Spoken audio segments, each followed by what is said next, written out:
Hey guys, welcome back.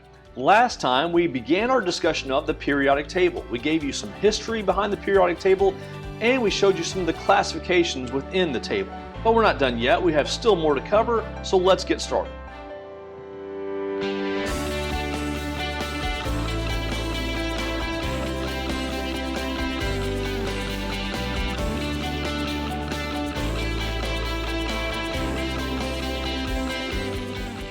You might recall in the last chapter we talked about something called valence electrons.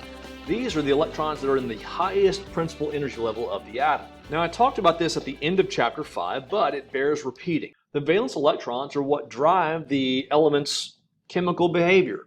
And the good thing is the table's been arranged in such a way so that elements are matched according to their valence electrons. That's why they tend to behave in the same fashion, because of their valence electrons. The alkali metals, the group 1 metals, each have one valence electron, only one electron in their highest energy level. Those group 1 elements all have similar characteristics. Why?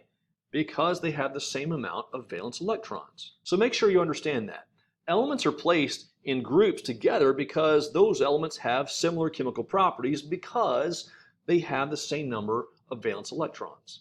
Elements in group 2, the alkaline earth metals, they all have 2 valence electrons. We can also relate this to what we talked about in terms of electron configuration. For the group 1 elements, their electron configurations are going to end with S1. For example, 1s1, 2s1, 3s1, 4s1. That will be the ending of the electron configuration for those elements, all ending in S1. So, guess what group 2 is going to end in? That's right, S2. All of them will have electron configurations that end with S2. Let's continue with the representative elements and move on to group 13. Group 13 has 3 valence electrons. All of them have 3 valence electrons. By the way, in group 13, that's where we see the p orbital beginning to be filled. So, the electron configurations of those elements are going to end in something P1. 2p1, 3p1, 4p1. You get it? Elements in group 14 have 4 valence electrons. Their electron configuration will end in P2. Elements in group 15 have 5 valence electrons. Their electron configuration will end in P3. Elements in group 16 have 6 valence electrons. Their electron configurations will end in P4. Elements in group 17 have 7 valence electrons. Their electron configurations will end in P5. And finally, group 18, the noble gases, they have 8 valence electrons, and their electron configurations end in P6. The energy level that you find the valence electrons of that particular element, that dictates what period they're in. Sodium's valence electron is found on the 3rd principal energy level, so it's in period 3. Potassium's valence electron is found on the 4th principal energy level, so it's in the 4th period. Again, to find the valence electrons, we look for the highest energy level in that element. Here's gallium's electron configuration, and as you can see, its highest energy level is the 4th energy level. We can see that it has a total of 3 electrons in that 4th energy level. So therefore, gallium in group 13 has 3 valence electrons. Now you probably also noticed that the table is divided up into rows and columns that are varying sizes. It's not all uniform, is it? That's because each of those sections is representing a different type of sublevel that's being filled. Since we have 4 different types of energy sublevels, S, P, D, and F, we have 4 distinct blocks of the periodic table, S, P, D, and F. The S block consists of groups 1 and 2. The element helium is actually part of the S block because it can only hold 2 electrons as well. Group 1 elements have s orbitals that are partially filled, and group 2 have s orbitals that are completely filled. The group 1 electron configuration again ends in S1. The group 2 electron configuration ends in S2. And again, the S block is only 2 groups wide because the S sublevel can only hold 2 electrons. Once that S sublevel is filled, we move on to the P sublevel. Groups 13 through 18 represent the P block. So as we move from groups 13 to 18, we are encountering elements with either partially filled p sublevels or completely filled p sublevels. Notice that there isn't a row in the p block for period 1.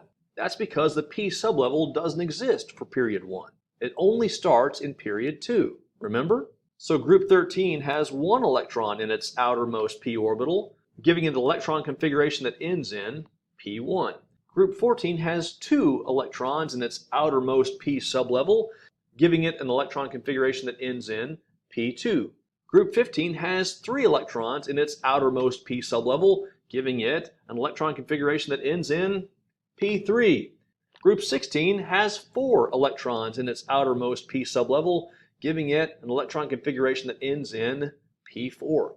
Group 17 has 5 electrons in its outermost p sublevel, and that gives it an electron configuration that ends in p5. Finally, group 18 has 6 electrons in its outermost p sublevel, giving it an electron configuration that ends in p6. So there you are, the p block. Now, the s block and the p block together give us our representative elements. The d block is the largest of the blocks in the periodic table. In that d block, you have elements that usually have a filled outermost s sublevel, we'll call it energy level N, and along with that, you'll have a partially or completely filled d sublevel, we'll call it N-1. And as you move across the period, those d orbitals are being filled in the d block. Remember, you have a total of 5 d orbitals, which can hold 2 electrons each. That makes 10. That's why the d block spans 10 groups on the periodic table.